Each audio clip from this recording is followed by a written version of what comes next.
ассалому алайкум шунавандагони арҷманд. гуфторамонро аз силсилаи хониши адабӣ оғоз мекунем. ҳоло гуфтори шашумро аз рӯи достони нависанда шераки ориён ишқи осону мушкил дар қироати ҳунарманди халқии тоҷикистон қурбони собир бишнавед. شعرکی آریان. عشق آسان و مشکل. عشقنامه ستار بهمن. بزم جمشیدی و نشست به همتا را نیز احساس نمی کردم. هرچند اینجا نقل و نوای سرترین دنیا مهیا بود، ولی دست نمی بردم جانبشان. غذا نمی آوردم سوی دهن.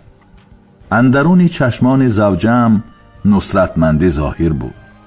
غالبیتی که شرمنده کرده مبارک را، گریزانده عاشقی ورا و مرا آورده جای میخواسته خودش، یعنی بزم خانه آدمان با نفوذ.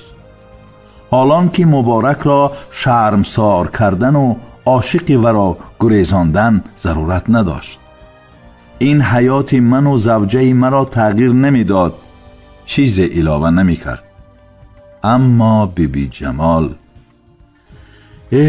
این زنکچه خوش چقچق و شکوفا بود. وی می نوشید زیاد، از پهلوی یکی می رفت پهلوی دیگر.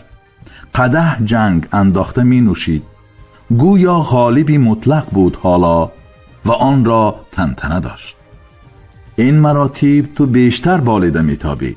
بها می دادن در حقش بزمیان.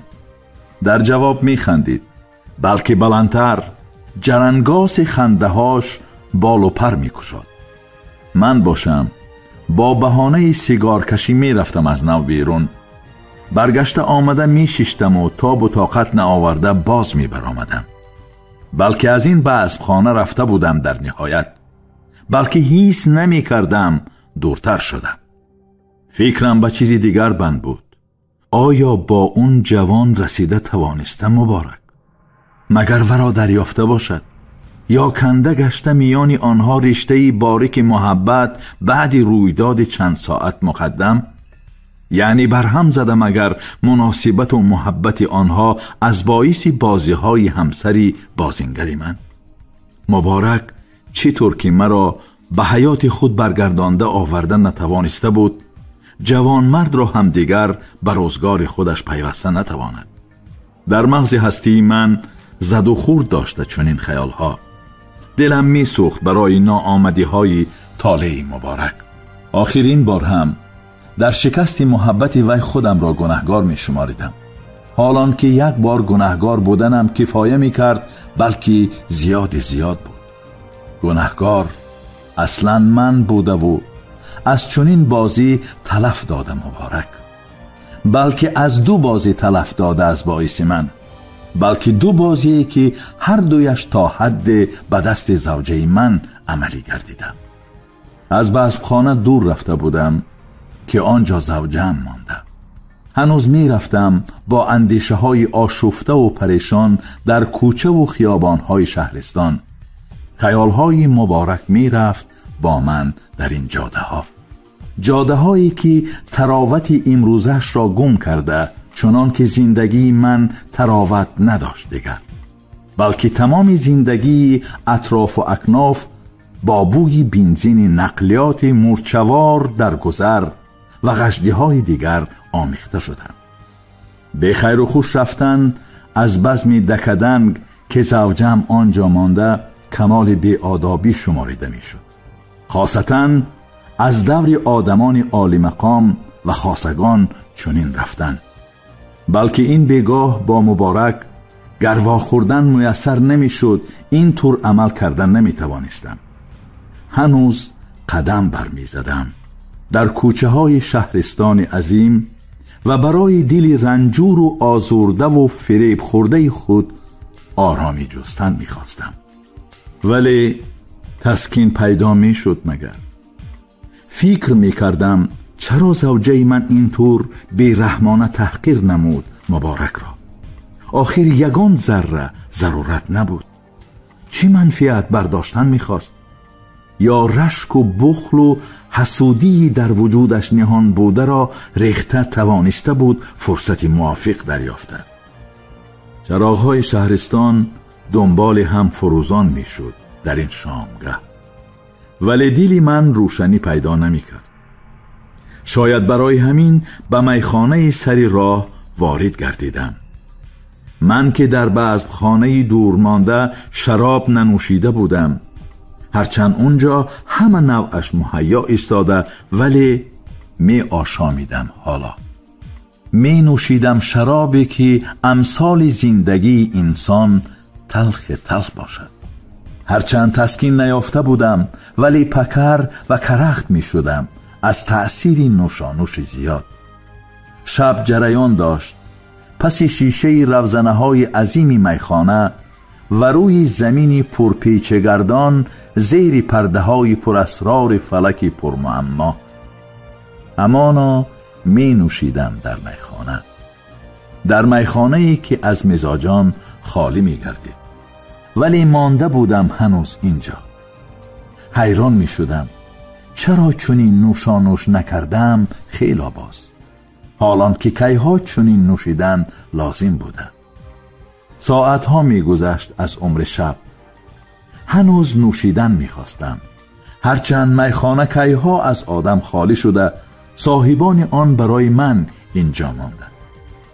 بعد صاحبان میخانه مرا کوچه برآورده، دری اینجا را قلف زده رفتند. تلاش می کردم از پای نافتم، کلویده قدم برزده توانم. غبار زیاد شراب مغز سرم را تا رفت تیره کردن می خواست، بلکه بیشتر پکر کردنی می شد. بعد بیخ دیوار یا روی خرک کدام خیابان نشسته بودم و دیگر خیستن نمی خواستم. جانبی رفتنی نبودم. تخته پوشتم را به دیوار و یا تخته های پوشتمانک پخش نموده همه چی را فراموش کردن می خواستم. این عالمی پرپیچ و زندگی پرگره را همچنین.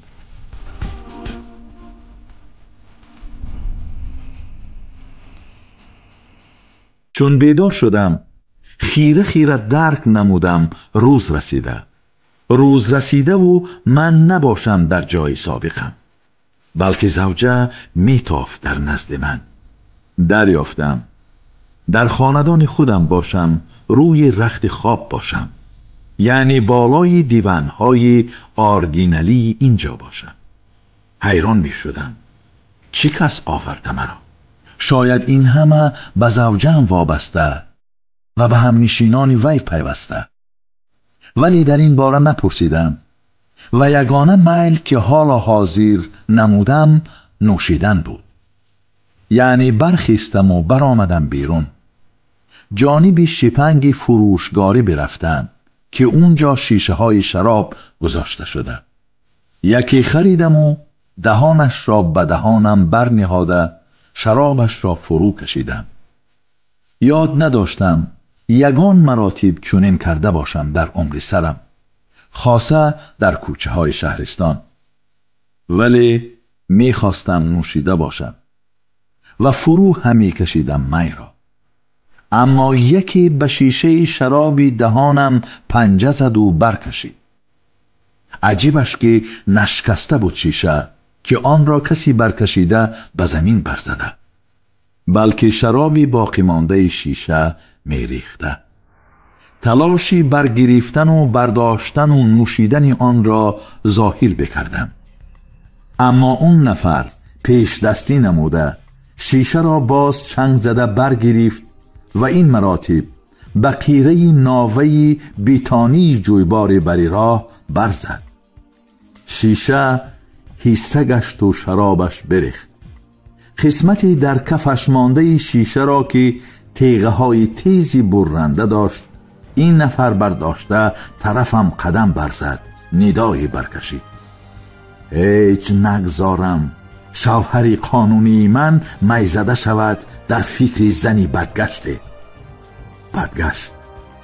بدگشت گفتنی وی وابسته بود البته به مبارک.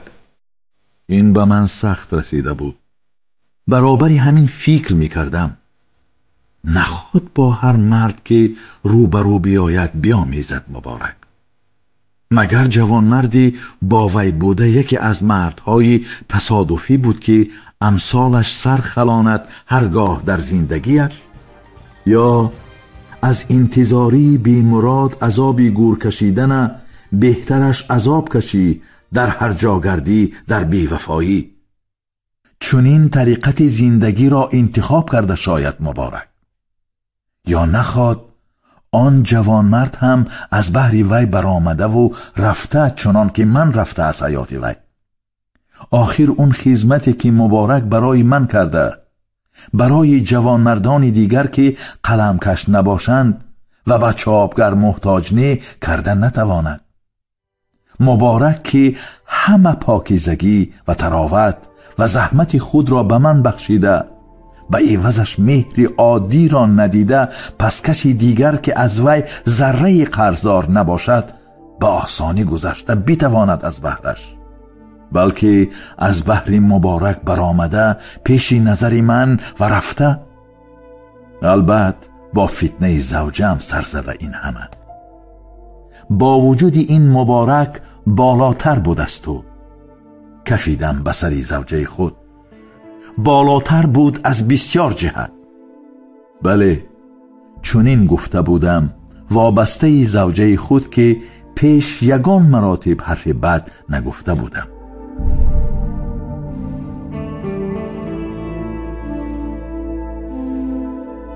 هرچند دیوانه شده بود، گویا که شیشه شکسته و برکشیده دستش را به من زدن می‌خواست، ولی بر قصد می انداختم خود را به دیوانگی بیشتر، به مستی شدید. بلکه شیشه دیگر را خریده بودم و دهانش را با دندانهایم کشاده به لبم برمانده قلت قلت فرو می کشیدم و زوجم هر چند می کرد زورش نمی رسید اکنون برای مانع گشتن. باری نخست بود که چاره‌دانی و تدبیر و فتنه وی اثر نمی کرد. هفته به کار برآمدن هم نخواستم. عموماً به پیشه دست زدنی نبودم. بعد به کار برآمده باشم هم کسی اول شده نتوانستم. از چی باشد زیاد پیاده می گشتم در جاده و خیابان شهرستان. شاید می خواستم وا بخورم با چاپگر سابق، یعنی همانی که از باعث من شکست خورده و شرمنده گردیده 2 مراتب در زندگی. ولی وا خوردن میسر نمی شد در شهرستان عظیم که هزاران هزار کوچه و پس کوچه و صدها هزار خانه و از میلیون زیاد اهالی داشت. اکنون به عقیده باور می کردم در شهرستانهای بزرگ زندگی کرده بعضی کسان در عمر سرشان ممکن یگان مراتب وا نخورده باشند به هم دیگر.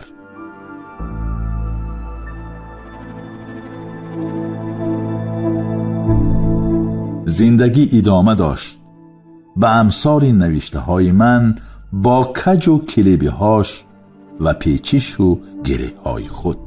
زوجم مرا کشیدن میخواست از نو طرف دیگر، به چیزهای دیگر اندرمان داشتن میخواست تا فکر و خیالهای پرپیچ از سر و مغزم دور بشود، یقینترش خیالهای مبارک دور بشود. یعنی زوجم دو و تاس کرده که چه خیل نویسنده بی همتا شامل نباشد در هیئت حکومت.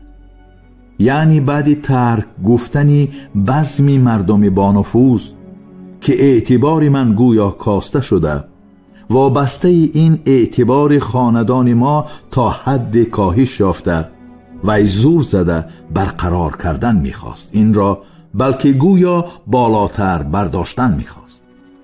استعداد داشت در این جاده و با کلان پایه ها آسان و عادی، بلکه با مهارت زبان یافته میتوانست.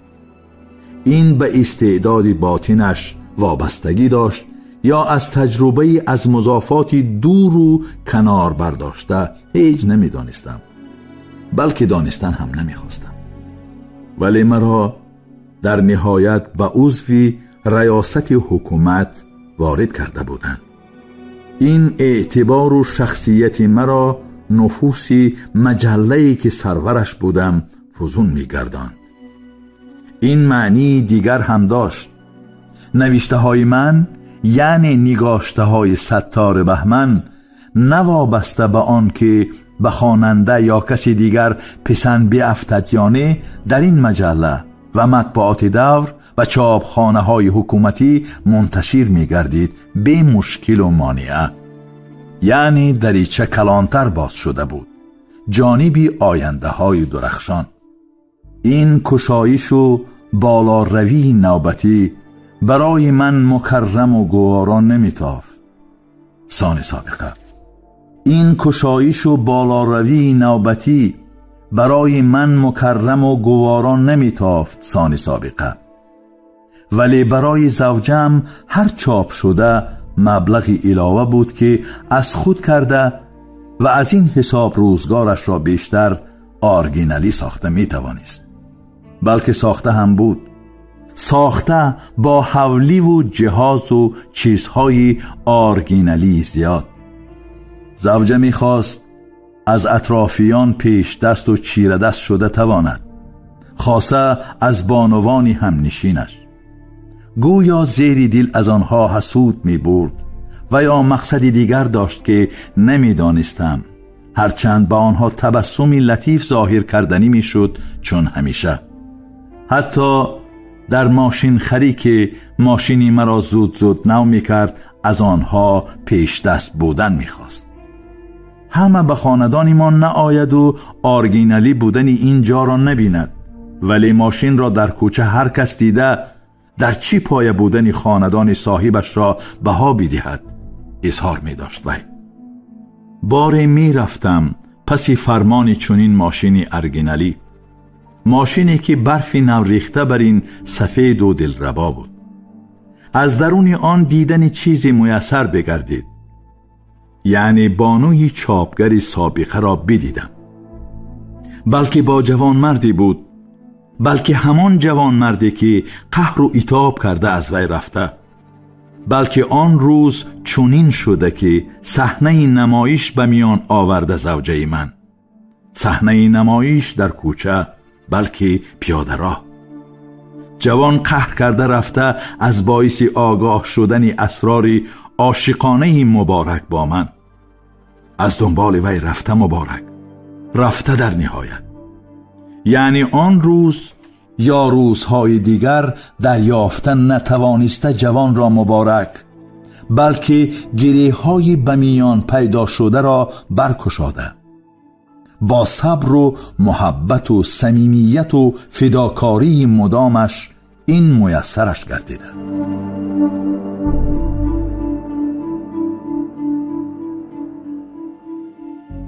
حالا کتف جوان می رسید به کتف مبارک و کتف وی می رسید به کتف جوان.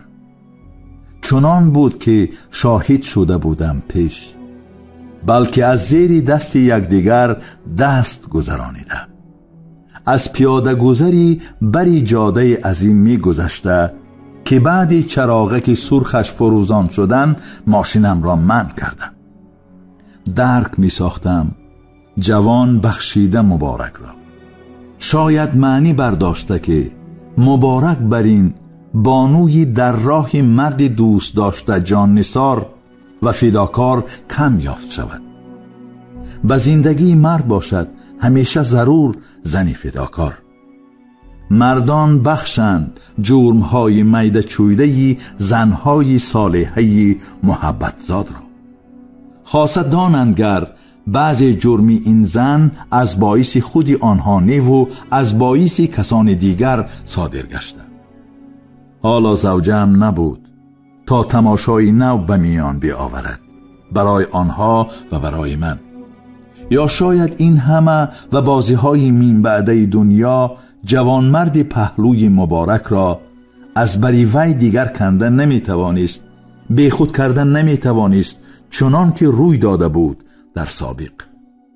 از درون ماشینی ارگینالی بار دیگر مشاهده کرده بودم مبارک را. مشاهده کرده با جوانمرد.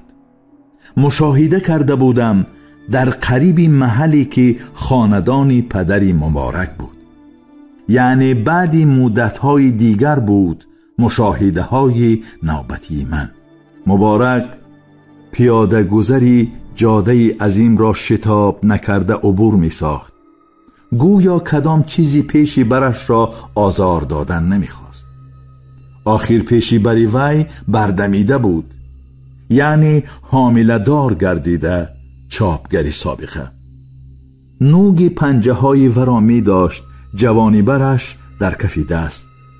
یعنی با این احتیاط کردن و ایمین داشتن می خواست مبارک را، بلکه فرزندی بطن ورا. برمی آمد فرزندی بطن مبارک باشد از این جوانمرد.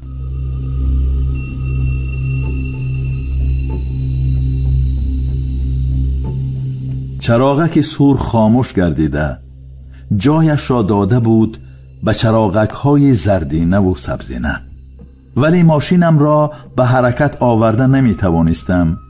از دنبال آدمانی از پیاده راه گذشته، خاصتاً دو همبسته کتفشان به هم چسبیده نظاره داشتم. هنوز از قفا سیگنال نقلیات می آمد که راهشان را ماشینی من پیش بند کرده، اما چشمانم را کنده نمی توانستم هنوز از دو نفر که میان آدمان زیادی دوبری راه غوطیده. نقلیات پشت ماشینی من زیاد گشته صدا همی زده. منی زیر آب و عرق ماشینم را در نهایت به حرکت انداخته توانستم. دور همی رفتم و هوش و یادم مانده اینجا، بلکه مانده به مبارک و جوانی هم پهلوی وی. خاصتاً وابسته پیش ناف بردمیده مبارک فکر می کردم. حالان که اون فرزند می توانست باشد از من، می توانست چنین باشد گر گرفتار نمی شدم به چنگال بانوی دیگر و اینجا نمی ماندم. وابسته این شاید بار اول از دل گذرانیدم چرا بانوی خاندان من هنوز پیدا نکرده فرزند، حالان که از زندگی یک جایه من همراه بانوی خاندانم گذشته چند سال. دایری فرزند سخن کشاده بودم برای بانوی خاندان. از چه باشد؟ تکان بخورد. گویا فرزند خواستنی من بالکل ناگهان بود. چرا شما اینقدر سراسیمه؟ زور زده خندیده بود، بلکه از روی عادتش نهان کردن خواسته بود. پس آن بسا چرا. بعد مدت‌های علاوه نمود. حالا ما جوان کو، همش در پیش بودگیست. چون بار دیگر شب در این باره سخن کشادم، زوجه سر برداشت و هنوز انتظار بودنی مرا احساس نموده اظهار داشت. فرزند گریخته می رود مگر؟ باز پسی تبسمش نهان کردن می خواست کدام چرا. ولی این موضوع از سری من دور نمی رفت و چند ماه پس ذکرش کردم از سری نو. شبی بود که روی رخت خواب آریگینالی خاندانی آریگینالی خودمان یازیده.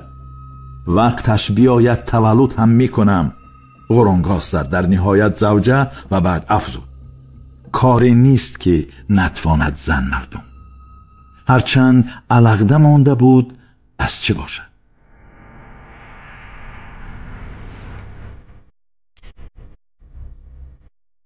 از میان میگذشت همین طور روز و ماه دیگر.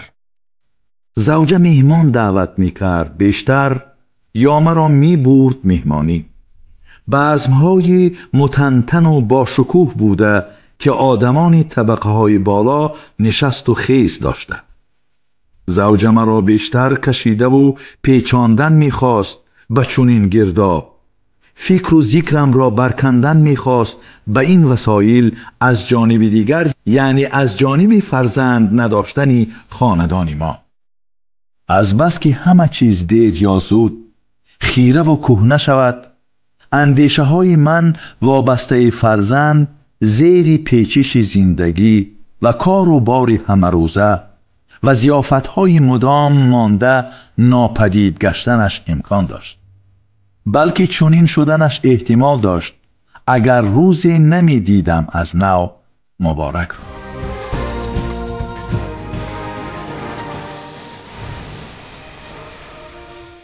در دستش بود تفلکی، یعنی تولید کرده. پسرچه سر دستش شباهت داشت به مبارک، همچنین به جوانمردی که قدم برمیزد پهلوش. بلکه باز کدام یک جای این طفل مانندی ها داشته، بله باور کنم و نکنم شباهت داشته کدام جای طفل از چی باشد به اندام من. اما چرا به من همسان شده طفلک؟ آخر چند سال باز دور بودم از مادرش مبارک، یا هر چیزی از گذشته دور در خاطر وی مانده و از ته دلش می گذشته نقش یافته در سیمای فرزندش. زیرا یک وقتا در اجاره خانه روی رخت باریک سفرکی دو کسه یازیده محبت می ورزیدیم و مبارک اظهار می داشت خواهد آوردن 3 پسر برایم و آنها بیگذار شبیه باشند به من. شما گفتار ششم رو از روی داستان نویسنده شیرکی آریان عشق آسان و مشکل در قرائت هنرمند خلقی تاجیکستان قربانی صابر شنیدید.